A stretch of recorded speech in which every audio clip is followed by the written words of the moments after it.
വ്ളോഗ്സിൻ്റെ ഒരു പുതുപുത്തൻ എപ്പിസോഡിലേക്ക് സ്വാഗതം. ഇന്നത്തെ റെസിപ്പി എന്ന് പറയുന്നത് എന്തിനു പറയണം, നമ്മുടെ കൊച്ചു കുട്ടികൾ മുതൽ മുതിർന്നവർ വരെ ഏറെ ഇഷ്ടപ്പെടുന്ന ഐസ് ഗോളയാണ്. ഇതിൻ്റെ പ്രത്യേകത എന്ന് പറഞ്ഞാൽ നമ്മൾ വെറും 5 മിനിറ്റ് മതി ഇത് ഉണ്ടാക്കാൻ വേണ്ടിയിട്ട്. ആ 5 മിനിറ്റിൽ ഉണ്ടാക്കുകയും ചെയ്യാം, അപ്പം തന്നെ കഴിക്കുകയും ചെയ്യാം. പിന്നെ നമുക്കിത് ഒരു സ്ട്രീറ്റ് ഡെസേർട്ടാണ്.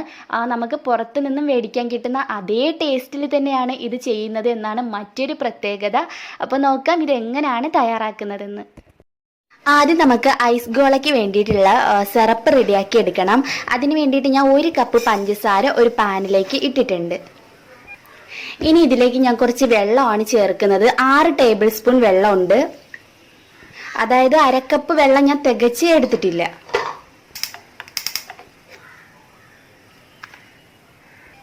ഇനി ഈ വെള്ളം നന്നായിട്ട് തിളച്ച് ഒന്ന് എന്താ പറയുക, ചെറിയൊരു ഒട്ടൽ വരുന്ന ഒരു പരുവാവുന്ന വരെ ഇത് നമുക്ക് തിളപ്പിച്ചെടുക്കണം. അപ്പോൾ അതേ ഒരു ഒട്ടുന്ന ഒരു സ്റ്റേജിലോട്ട് വന്നിട്ടുണ്ട്. ഒരുപാട് സമയം കൊണ്ട് ഒന്നും ഇടേണ്ട ആവശ്യമൊന്നും ഇല്ല കേട്ടോ. അതേ നമ്മളിത് ഇതുപോലെ എടുത്ത് നോക്കുന്ന സമയത്ത് നമ്മളെ കയ്യിൽ ഇതുപോലെ ജസ്റ്റ് ഒട്ടിപ്പിടിക്കണം. ആ ഒരു സ്റ്റേജ് ആകുമ്പോൾ തീ ഓഫ് ചെയ്യുക. ഒരുപാട് ഇട്ട് വറ്റിക്കരുത്. അങ്ങനെ വന്നാൽ ഇത് ചൂടാറി പോകുന്ന സമയത്ത് ഇതങ്ങ് കട്ടിയായിട്ട് പോകും. അങ്ങനെ വരാൻ പാടില്ല. ഇനി നമുക്കിതിലേക്ക് കുറച്ച് ലെമൺ ജ്യൂസ് ഒഴിച്ചു കൊടുക്കണം. ഞാൻ ഒരു പകുതി നാരങ്ങ എടുത്തിട്ടുണ്ട്. ഇത് ഫുള്ളായിട്ട് ഒഴിക്കണം, എന്നാൽ മാത്രമേ നല്ല ടേസ്റ്റി ആയിട്ട് ഇത് കിട്ടത്തുള്ളൂ. ലെമൺ ജ്യൂസ് ഒഴിച്ചിട്ട് ഒന്ന് മിക്സ് ചെയ്തോളൂ. ഇനി ഇതൊന്ന് ചൂടാറുന്ന വരെ നമുക്കൊന്ന് വെയിറ്റ് ചെയ്യാം. ഇതിപ്പോൾ ചൂടാറിയിട്ടുണ്ട്, കണ്ടോ. ചൂടാറിയപ്പോൾ കുറച്ചുകൂടി ഒന്ന് തിക്കായി. ഒരുപാട് അങ്ങ് തിക്കായി പോയാൽ നമ്മൾ ഉദ്ദേശിക്കുന്ന പോലെ ഇത് റെഡി ആയിട്ട് കിട്ടത്തില്ല. അതുകൊണ്ടാണ് ഈ പറഞ്ഞു തരുന്നത്. ഞാൻ പറഞ്ഞ ഇൻഗ്രീഡിയൻസ് ഒക്കെ കറക്റ്റായിട്ട് അളന്നെടുക്കുക. പിന്നെ നിങ്ങൾ ഈ കപ്പളവ് ഇല്ല എന്നുണ്ടെങ്കിൽ നിങ്ങൾ വീട്ടിലുള്ള ഒരു ഗ്ലാസ് എടുക്കുക. ആ ഗ്ലാസ്സിന് 1 ഗ്ലാസ് പഞ്ചസാര ചേർത്തിട്ട് അതേ ഗ്ലാസ്സിന് തന്നെ ഒരു 1/4 ഗ്ലാസിൻ്റെ കൂടെ ഒരു 2 ടേബിൾ സ്പൂൺ കൂടി വെള്ളം അതിലേക്ക് ചേർത്തിട്ട് അത് ഒഴിച്ചു കൊടുത്തിട്ട് നിങ്ങൾ 1 മിനിറ്റ് ഒന്ന് ഇത് തിളപ്പിച്ചാൽ മതി. അപ്പം തന്നെ ഇങ്ങനെ നല്ലപോലെ റെഡി ആയിട്ട് കിട്ടും.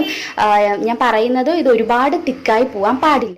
കാരണം ഞാനിപ്പോൾ ഇത് 2ാമത്തെ പ്രാവശ്യമാണ് ചെയ്യുന്നത്. ഫസ്റ്റ് ഞാൻ ഇതൊന്ന് ചെയ്ത് നോക്കി, പക്ഷെ നല്ല ടേസ്റ്റി ആയിരുന്നു. ഞാൻ ഉദ്ദേശിച്ച പോലെ എനിക്ക് അത്ര പെർഫെക്റ്റ് ആയിട്ട് വന്നില്ലെങ്കിലും നല്ല ടേസ്റ്റ് ഉണ്ടായിരുന്നു.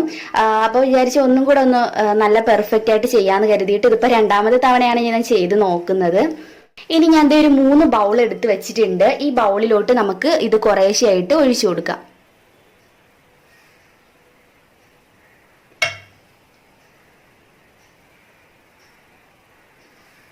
അപ്പോൾ അതേ 3 ബൗളിലായിട്ട് ഞാൻ ഒഴിച്ചു കൊടുത്തു.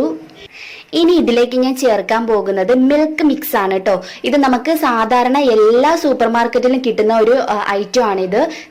മിൽക്ക് മിക്സ് എന്ന് പറഞ്ഞിട്ട് മേടിക്കാൻ കിട്ടും. ഇപ്പൊ ഇത് ഒരെണ്ണത്തിൽ ഞാൻ ഇപ്പൊ മാംഗോ മിൽക്ക് മിക്സ് ആണ് ചേർക്കാൻ പോകുന്നത്. ഒരു 2 ഡ്രോപ്പ് ചേർത്ത് കൊടുക്കാം. എന്നിട്ട് നന്നായിട്ടൊന്ന് മിക്സ് ചെയ്യാം. അപ്പൊ നമ്മുടെ ഐസ് ഗോളയ്ക്ക് വേണ്ടിയിട്ടുള്ള മാംഗോയുടെ ആ മിക്സ് റെഡി ആയിട്ടുണ്ട്. ഇതൊരു സൈഡിലോട്ട് വെക്കാം. അടുത്തത് ഞാൻ സ്ട്രോബെറിയുടെ മിൽക്ക് മിക്സ് ആണ് ചേർക്കുന്നത്. അത് ഒരു 2-3 തുള്ളി ചേർത്ത് കൊടുക്കുക. അത് നല്ലപോലെ ഒന്ന് മിക്സ് ചെയ്തിട്ട് എടുക്കാം. അടുത്തതായിട്ട് കുറച്ച് പിസ്ത ചേർക്കാം.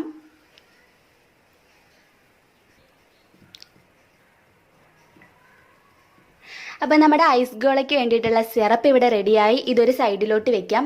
ഇനി ഒരു ടിപ്പ് കൂടി ഞാൻ പറഞ്ഞു തരാം. അഥവാ നിങ്ങളിത് ചെയ്യുന്ന സമയത്ത് ചിലവർക്ക് കറക്റ്റ് ആ ഒരു കൺസിസ്റ്റൻസി ആയിട്ട് ഇത് കിട്ടണമെന്നില്ല. അപ്പോൾ നിങ്ങളുടെ ഈ ഒരു സിറപ്പ് നല്ല തിക്കായി പോവുകയാണെങ്കിൽ, ചൂടാറി പോകുമ്പോൾ തിക്കായി പോവുകയാണെങ്കിൽ ഒരല്പം, ഒരുപാട് ഒഴിക്കരുത്, അല്പം ചൂടുവെള്ളം കൂടി ഇതിലേക്ക് ഒഴിച്ചിട്ട് ജസ്റ്റ് ഒന്ന് മിക്സ് ചെയ്തെടുത്താൽ ആ ഒരു കറക്റ്റ് പരുവായിട്ട് കിട്ടും. ഇത് 3 നമുക്കൊരു സൈഡിലോട്ട് മാറ്റി വെക്കാം. അപ്പം നമുക്ക് ഐസ് ഉണ്ടാക്കാൻ വേണ്ടിയിട്ട് തുടങ്ങാം. ഞാൻ കുറച്ച് ഐസ് ക്യൂബ്സ് ഇവിടെ എടുത്തിട്ടുണ്ട്. ഏകദേശം ഒരു 10-15 എണ്ണം കാണും. ഈ ഐസ് ക്യൂബ്സ് നമുക്കൊരു മിക്സിയുടെ ചെറിയ ജാറിലോട്ട് ഇട്ട് കൊടുക്കാം. ഇനി ഇത് നന്നായിട്ട് പൊടിച്ചെടുക്കണം. നല്ല ഫൈൻ പൗഡർ ആകുന്നവരെ നമുക്കിത് പൊടിച്ചെടുക്കാം. ഞാൻ ഒന്ന് പൊടിച്ചെടുത്തിട്ട് വരാം. അപ്പം ഞാൻ നല്ല ഫൈൻ പൗഡർ ആകുന്ന വരെ ഒന്ന് പൊടിച്ചെടുത്തിട്ടുണ്ട്. ഇനി നമുക്കിത് കൂടുതൽ സമയം വെക്കാൻ പറ്റില്ല. നമുക്കിത് സെറ്റ് ചെയ്യണം. ഞാൻ ഇതുപോലെ ഒരു ഗ്ലാസ് ആണ് എടുത്തിട്ടുള്ളത്. ഇത് പ്ലാസ്റ്റിക്കിന്റെ ഗ്ലാസ് ആട്ടോ. ഇത് വേണമെന്ന് യാതൊരു നിർബന്ധവും ഇല്ല. നമ്മുടെ വീട്ടിലുള്ള സാധാ കുപ്പി ഗ്ലാസ് ഇല്ലേ, അത് മതിയാവും. ഞാനിപ്പോൾ ഈ ഒരു ഷേപ്പിൽ വരാൻ വേണ്ടിയിട്ട് ഇത് എടുത്തൂന്നേ ഉള്ളൂ കേട്ടോ. ഇനി നമുക്ക് ചെയ്യേണ്ടത് ഈ ഐസ് നേരെ ഇതിനകത്തേക്ക് ഇട്ട് കൊടുക്കണം.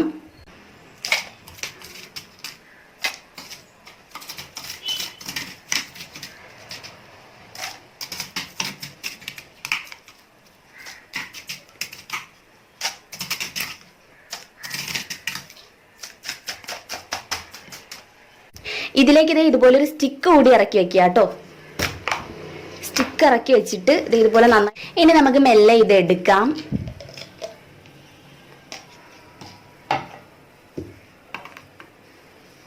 ഇനി നമ്മൾ റെഡിയാക്കി വെച്ചിട്ടുള്ള ആ ഒരു സിറപ്പ് എടുക്കുക. അഥവാ ഒന്ന് കട്ടിയായി പോയാലും ഒരല്പം വെള്ളം ഒഴിച്ചൊന്ന് ലൂസാക്കുക കേട്ടോ. ഇനി ഇത് മെല്ലെ ഇതിലേക്ക് ഇങ്ങനെ ഒഴിച്ചു കൊടുക്കാം.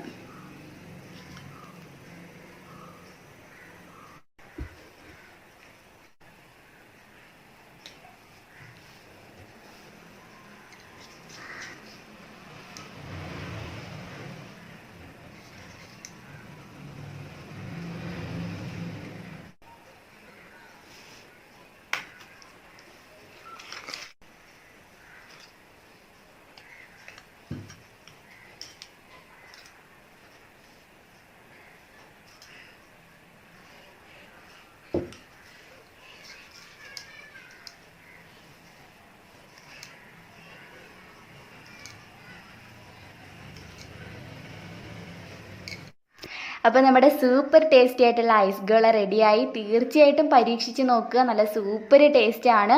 പിന്നെ വീഡിയോ ഇഷ്ടമായിട്ടുണ്ടെങ്കിൽ ലൈക്ക് ചെയ്യാനും ഷെയർ ചെയ്യാനും മറക്കണ്ട. പിന്നെ ഇതുവരെയും ഈ ചാനൽ സബ്സ്ക്രൈബ് ചെയ്യാത്ത ഏതെങ്കിലും കൂട്ടുകാരുണ്ടെങ്കിൽ സബ്സ്ക്രൈബ് ചെയ്യാട്ടോ. അതിന് വേണ്ടിയിട്ട് ഈ ഒരു ചാനലിൻ്റെ തൊട്ട് താഴെ കാണുന്ന ആ ചുമന്ന സബ്സ്ക്രൈബ് ബട്ടണിൽ ഒന്ന് പ്രസ് ചെയ്താൽ മതി. നിങ്ങൾ സബ്സ്ക്രൈബ് ചെയ്യുന്ന ഉടനെ തന്നെ ഒരു കുഞ്ഞു ബെല്ലൈക്കൺ വരും. അത് മറക്കാതെ ഒന്ന് എനേബിൾ ചെയ്ത് വെക്കുക, ഒന്ന് ക്ലിക്ക് ചെയ്ത് വെക്കുക. അങ്ങനെയാണെങ്കിൽ ഞാൻ പുതിയതായിട്ട് വീഡിയോസൊക്കെ ഇടുന്ന സമയത്ത് നിങ്ങൾക്കതൊരു നോട്ടിഫിക്കേഷനായിട്ട് കിട്ടും. പിന്നെ കുറേ പേര് പറഞ്ഞു ഇപ്പോൾ നോട്ടിഫിക്കേഷൻ വരുന്നില്ല എന്ന്. അത് നിങ്ങളൊന്ന് ചെക്ക് ചെയ്യുക കേട്ടോ. സബ്സ്ക്രൈബിൻ്റെ അടുത്ത് കാണുന്ന ബെൽ ബട്ടൺ എനേബിൾ ആണോ എന്ന് ഒന്ന് ചെക്ക് ചെയ്യുക. അതുകൊണ്ടാണ് നോട്ടിഫിക്കേഷൻ കിട്ടാത്തത്. അപ്പോൾ നമുക്ക് പുതിയൊരു റെസിപ്പി വീഡിയോ ആയിട്ട് വീണ്ടും കണ്ടുമുട്ടാം. അതുവരേക്കും ബൈ, ടേക്ക് കെയർ.